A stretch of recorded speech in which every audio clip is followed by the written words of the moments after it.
And welcome back. Now this week I thought we'd go back to essentials and have a look at what I consider to be essential workshop tools. Now everybody's got a different opinion on what is essential, of course, and I've moved up a long way from say 20 years ago. So I'd like to show you really what I had, what I got now, and more to the point why I've changed and whether it really was worth that upgrade, especially in terms of cost. I mean, these things are not cheap. Some things you might think is just way out of your league, but should you be fortunate enough to get something, you think, I cannot live without this anymore. Yeah, and we're not talking about, you know, buying a Porsche 911 and not being able to live without it. It's not that sort of feeling. It's the fact you've got a tool that really does the job. Okay, we're going to find out about a few more things other than this one sitting on my desk now, after this message from my sponsor that makes this message possible. I'd like to give a shout out to LCSC Electronics, China's leading electronics components distributor, who are in fact sponsoring this video. Our electronic components orders can be picked and shipped in just 4 hours, and you can pay by PayPal, various credit cards, American Express, or even wire transfer. And you don't even have to create an account if you'd prefer not to. Just check out as a guest on their easy to use website. If you do decide to create an account though, you can use their new feature of account prepaying. I think I might try that soon. Try out their website now. Right, the first one I think we'll start with then is the ubiquitous soldering iron. Without a soldering iron you can't do any soldering, can you really? So let's have a look at this one here. Now this is in fact an Antex. The model number's CS18, and I've had this and a twin, I've got two of them, for about probably 30 years I think. I got these when I was a teenager, I'm pretty sure. Now when I say I've had them that long, yes, I've had multiple bits as well, because these bits come off, of course. So you can see I'm sliding it off there to leave the heating element exposed. It looks pretty dirty, doesn't it? Well used, you see. But the heating bit in the middle has obviously expired along those years, and you can just get another one and replace it. Unfortunately, you have actually got to solder the mains wires back onto it. If you've only got one, you can see, well, I've got two now, can't you? And it's done sterling work. I mean, this thing, it's lightweight, it's small, has a multitude of exchangeable bits like this one down here, and it really does work. Now the newer bits, as you can see, is slightly different to the old one that's already on the iron. The old one had this funny old clip arrangement on there. It really did look a bit odd, but it seemed to work, so everybody left it. The newer ones have got all the clip and springy bit inside, so they actually go on a lot better. Let me show you.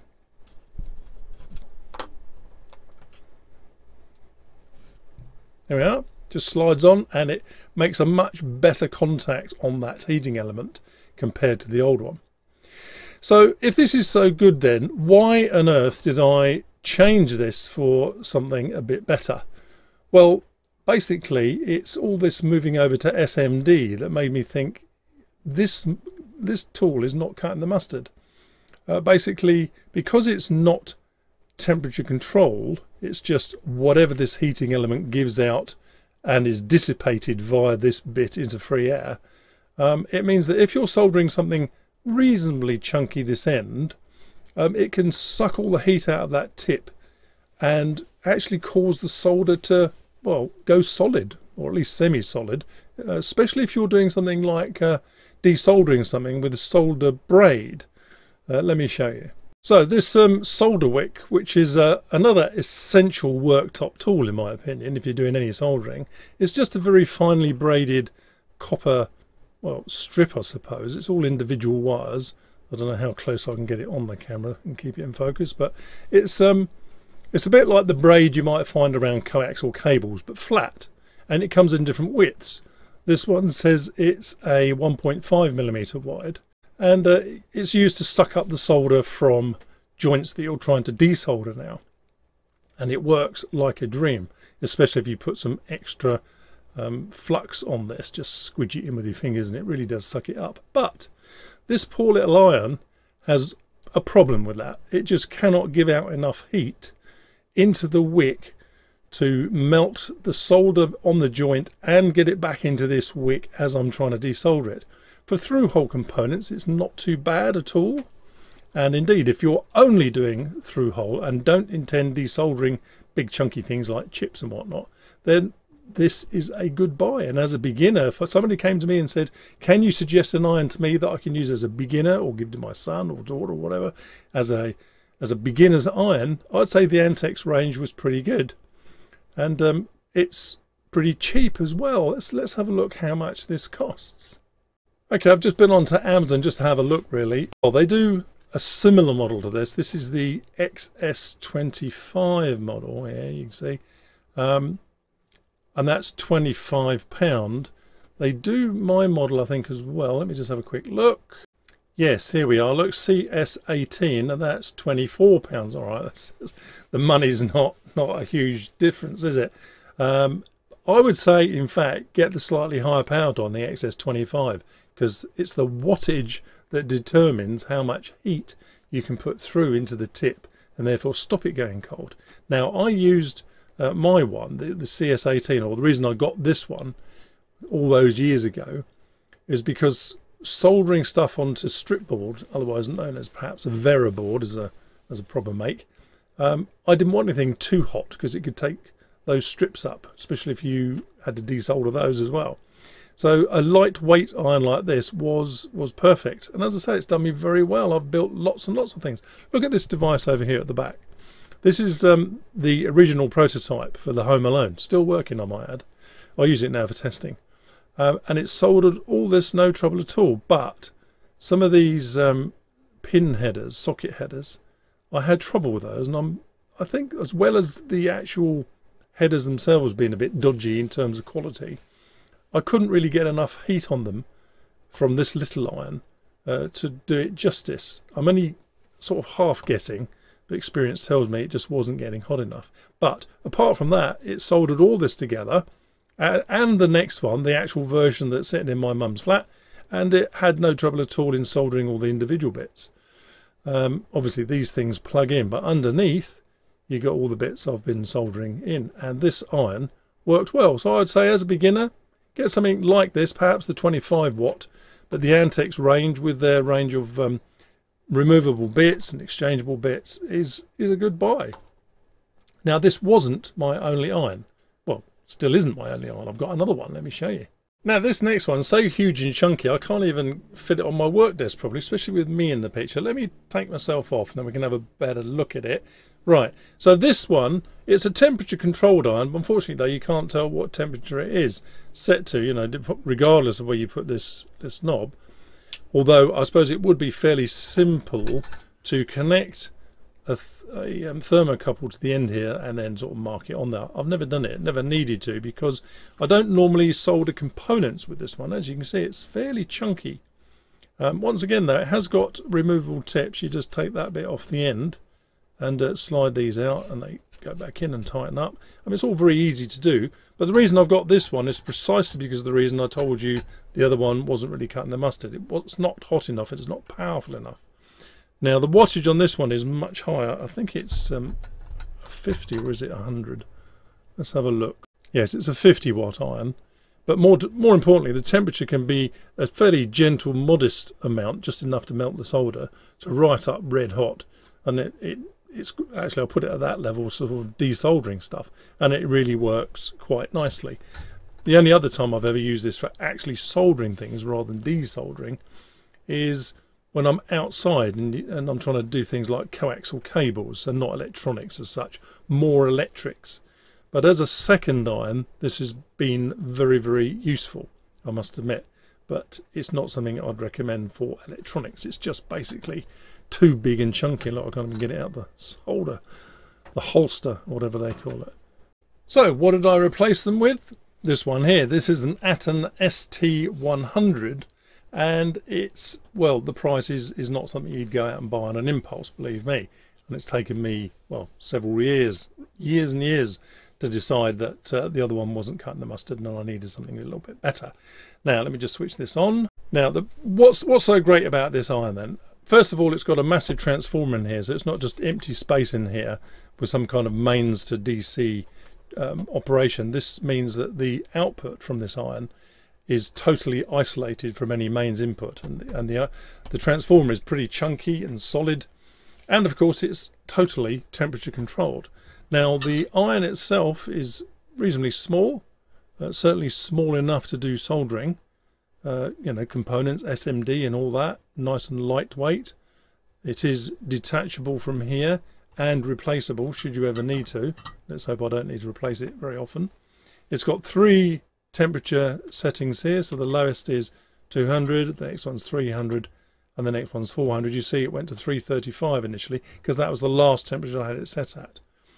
Now you saw it went to 400 there pretty quick, and this is absolutely amazing. Whatever temperature you set this to, it stays there, or goes to instantly. I mean, it is just ridiculously fast in heating up. Whereas with every single other iron I've ever used in my life, you think, oh, I've got to do some soldering. I need to switch the soldering iron on. A bit like turning the kettle on, you know, when you want a cup of tea. Not this one. You think, I want to make a joint now. You switch this on, the temperature's there within 3-4 seconds at most. That's from cold, I might add. So it's just amazing, this thing. And if you leave it in the holster like this for more than, well, a user determined amount of time, I've got it 5 minutes, it then brings the temperature down to 150 degrees to stop the thing just sitting there wasting heat. And if you continue to leave it there for another user determined period, I think I've got mine for 15 minutes, I can't remember now, it actually goes and switches it off, and it will stay off until you can then switch it back on here. So all in all, this is a massive step up, but then again it's a massive step up in price as well. But my feeling was, I'm going to buy a replacement for my trusty Antex and that big chunky thing, and I want one iron that basically, without sounding too morbid about it, is going to see me through. I don't want to have to change this in a couple of years, or 5 years, or even 10 years, frankly. This should last. So I'm hoping it will see me out of, well, not my life, but out of my electronics era.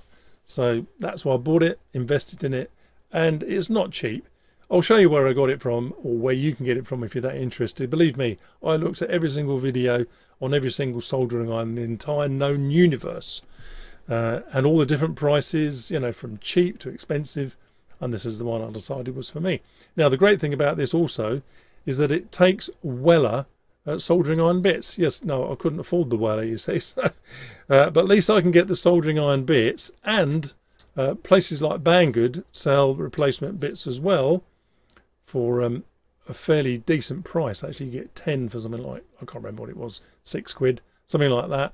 And I'm well happy with the selection, the range of bits that I now have, just about one for every job, including one called a gull wing tip, which is basically a tip that you won't be able to see it on here, unfortunately, but the surface is a little bit chisel-like, but it's got a concave surface, and in that you can sit the solder as a sort of a molten ball, well, half a ball of solder, and do drag soldering. And I've been practicing with that, and very successful it is too. And it's all down to the soldering iron plus the tip, not my skill. Okay, I'll say that straight away. So that's the one I've replaced it with, and it is absolutely brilliant, but as I say, not an impulse purchase. And this is where I got it from. This is in fact a UK store, but you can buy this in a number of places. And yeah, the ex-VAT price is down there, so that's before tax. And the ink VAT, I'm hiding it because it's just so stupidly expensive, is $236. Yeah, let's hope it lasts for those 10 or 20 years that I want it to last for, that's for sure. Where else can you get this from? Let's have a quick look. But as you can see, it's generally available, and I don't think it's rebadged. Pretty sure it's not, but you never know these days, do you? There, look, there's the iron going down to 150 because I've left it. How does it go back up again, you ask? And if it's turning itself to this sort of quiescent mode, well, just movement in the handle of that soldering iron, or just touching it. It says just holding it. It's like some kind of capacitive or tilt switch arrangement in this handle sets it all on again. So if I now touch this, and as you can see, it's up to 200 already. Look, from 150, bang, done it. Okay, right, that's that. Let's see what else I got. Yes, multimeters. Everybody needs a multimeter. Believe me, if you haven't actually got a multimeter, you can do very little in terms of electronics. You need something to be able to measure voltages and even frequency and capacitance and things like that. Okay, capacitance you can get away with not having a multimeter for, but resistance and voltage and current, absolutely essential. Now, I had this one for many years. This was in fact a replacement about, I think it was about 10 years ago I got this from the defunct electronics outlet called Maplin in the UK. Now, Maplin sort of was around in the 70s and 80s selling components. That's how they started, but they moved away sort of to a sort of Toys R Us type shop for electronics, and yeah, well, now they've gone bust. But when they were having a special on with this one, I bought it, and it was quite expensive at the time for me. As I say, 10 years ago, it was probably about 20 quid, 25 I think it might have been, which was quite a lot of money. Today, for the same money, you can get far, far better quality meters with a lot more features. As you can see from this one, it is not what's known as auto ranging. What does that mean? Well, it means that for each maximum value that you can see on the screen here, you have to switch to that particular range. So if I was going to measure 9 volts, for example, I'd have to move this to the 20 volt range. If I try to put it to the 2 volt range, you just get overload on here. So you have to switch it to 20. And then if you were measuring up to 20 and you went to 20.5, you'd have to change it again to 200, and every time you switch you get a decrease in the precision up here, as you can probably see by that decimal point moving. Okay, however, this was absolutely indispensable to me for years and years when I was doing my PIC work and then my Arduino work, right up to about a week ago.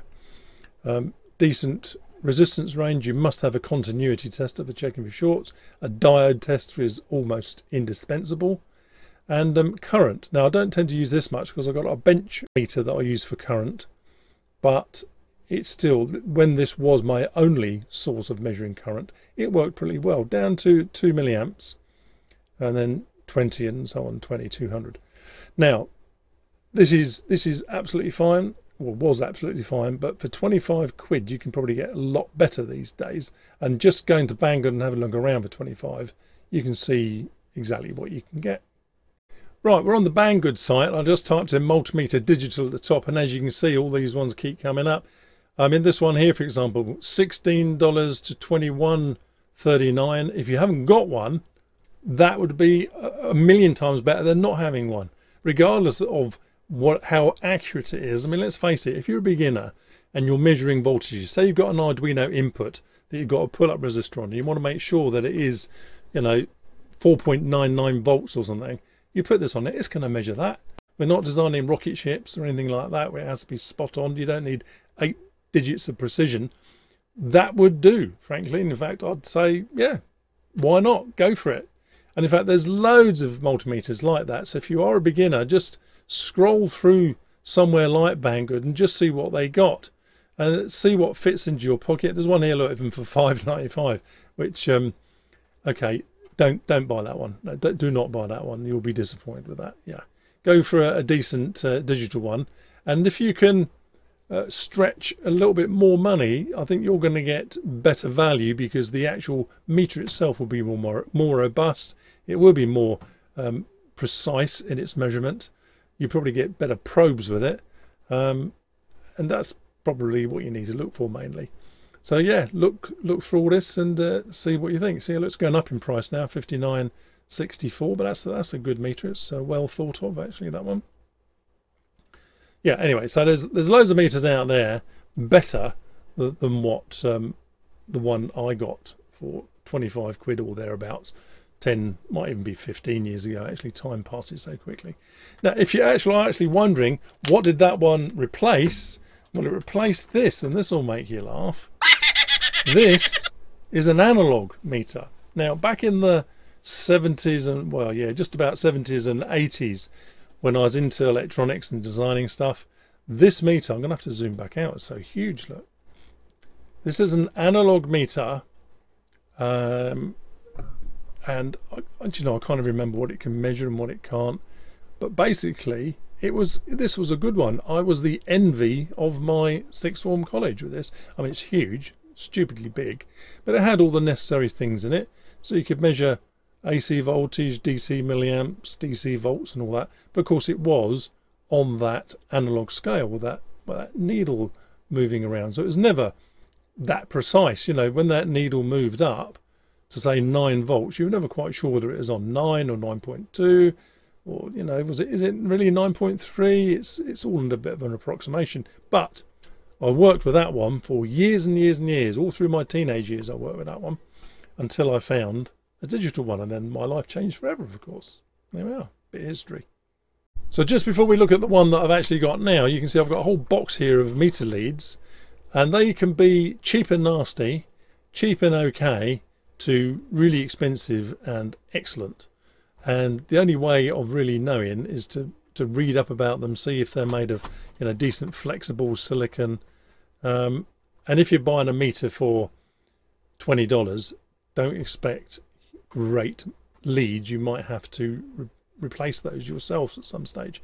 And of course it's not just the probes. You see, all meters will come in probes like this, but probes is not necessarily what you use most of. What you'll probably use most of is little clip hooks like this. What this has inside there is a little hook. You see that? So you can hook that around the legs of components, or, you know, resistors, transistors, or whatever, and it just pulls it back and holds it in place so it won't fall off.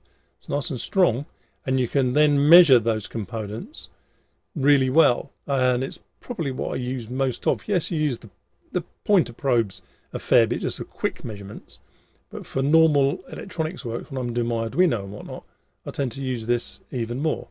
So that's a pair of those, and I bought an entire set of probes with those and a couple of alligator clips not so long ago, probably about 4 or 5 months ago, just because, well, the cheap pair I had eventually broke. I don't even know where they are now. I threw them away in disgust, I think. Okay, that's multimeters then. What multimeter have I got now? Well, I've got this one now. Let me bring it a bit closer. So this one is the Bryman BM257S. It's sort of a, well, they call it a mid-range. It's about somewhere between 70 and 90 UK British pounds. It's auto ranging, which means you just set it on, say you're measuring volts, you just set it on volts and leave it there, and it will do all the manual ranging up here, moving the decimal point and therefore the precision and all the rest of it. It's got auto off. It's got this little analog display down the bottom, which is very easily for quick glance measurement to see how close you are on that range.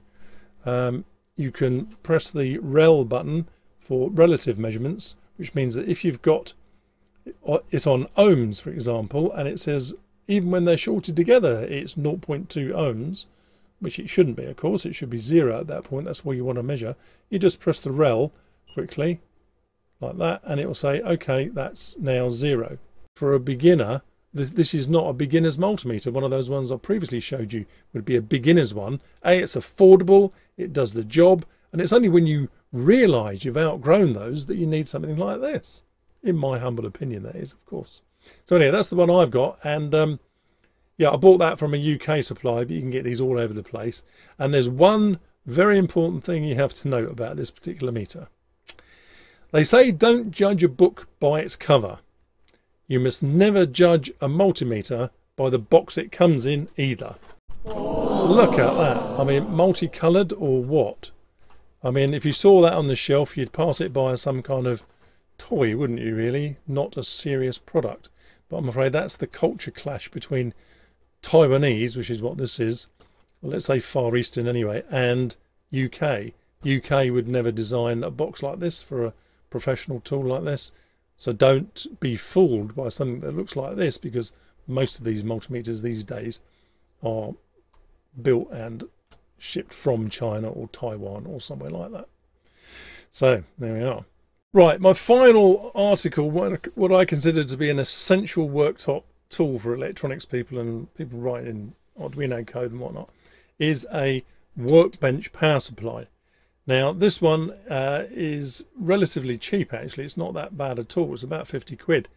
Now you can get them cheaper, but I'll tell you why I like this. Let me plug it in and show you some of the features. Right, there we are. It's all plugged in, and in fact the voltage is set to the last voltage that I had on there, which is 4.9 volts, a typical Arduino voltage, you may notice. So I've got the probes plugged down here then, where the power comes out of. You notice there's the green one there. Now the green is, as you might expect, ground. But what do we use that for? Well, I use it for this device. This is an anti-static wristband I often wear and plug into here when I'm dealing with chips and MOSFETs. MOSFETs are terrible for static. They'll blow up just looking at them. So yeah, I often wear this around my wrist, plugged into here. So it's one of those nice places where you can plug it into. If you haven't got one of these, you can get what looks like a plug.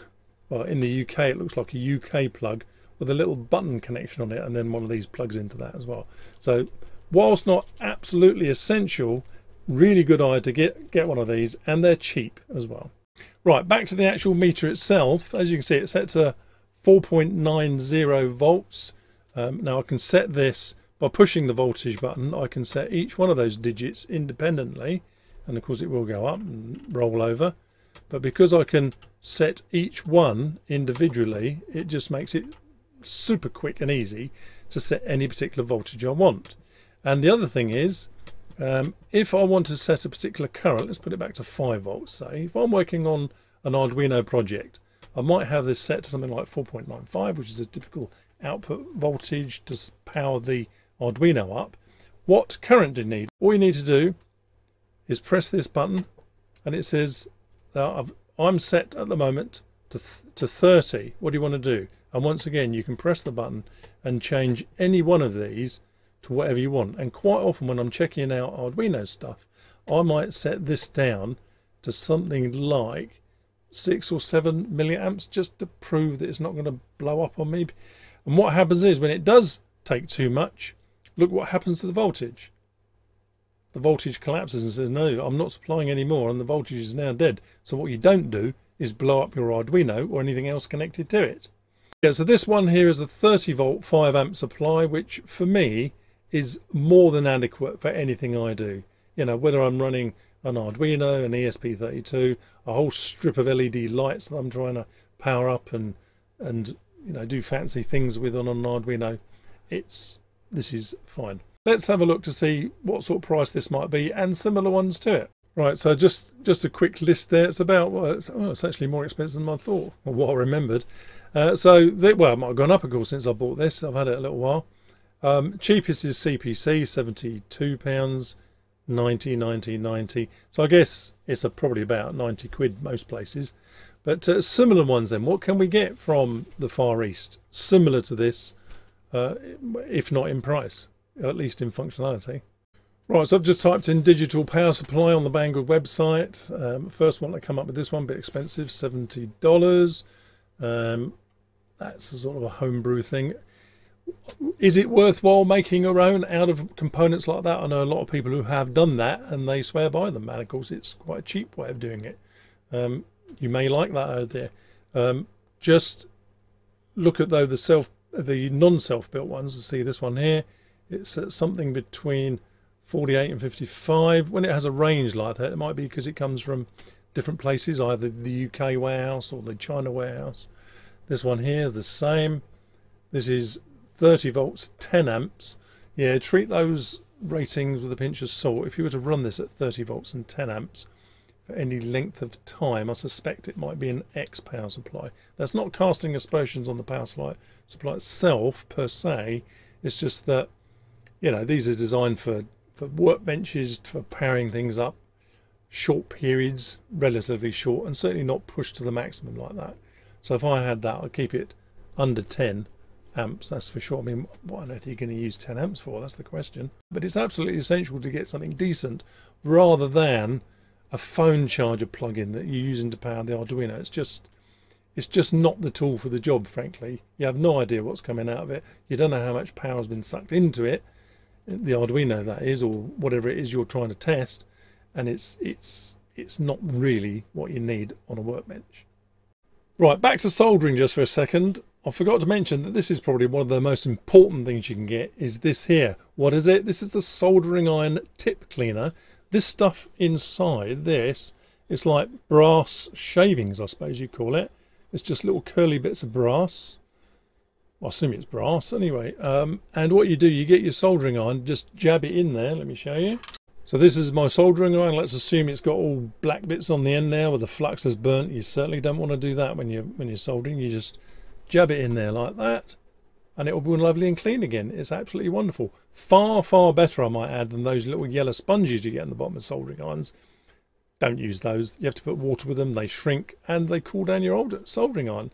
It just doesn't seem worthwhile. Now these ones, they're only about $4 or $5 from the Far East. You can probably get them anywhere in the world these days. And get one with a nice housing like this, because then it sits there, stable on your desk. And when you think there's something inside it, all you have to do is take the bottom off.